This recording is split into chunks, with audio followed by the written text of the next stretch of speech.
Hello everyone, today in this video let's talk about some basic concepts of C programming, which includes what is C, features of C, structure of C and tokens. So let's get started.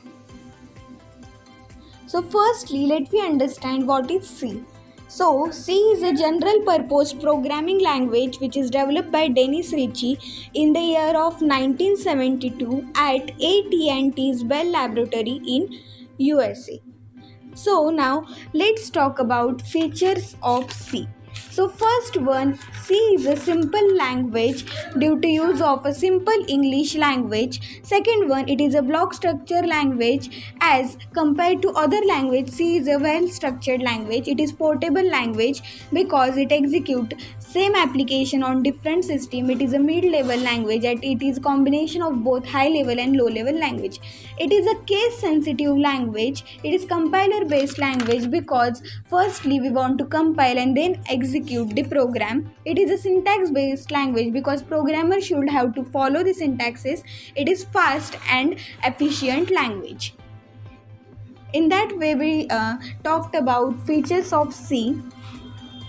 So now let's talk about structure of C, documentation section, link section, definition section, global declaration section, main function section, opening curly bracket, local declaration part, executable part, closing curly bracket and subprogram section. After that, let's talk about tokens in C. So, tokens are basically smallest individual unit in C program. It consists of keywords. So, basically these keywords are reserved words with a predefined meaning. They are predefined to the compiler. There are totally 32 keywords. Second one is the identifier. So identifier is a collection of alphanumeric characters. They are user defined. Third one is the operator. So operator is a symbol used to perform arithmetic and logical operations.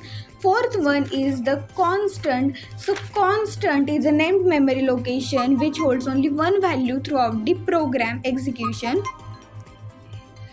Fifth one is the string. String is a collection of characters which is terminate with the null characteristics.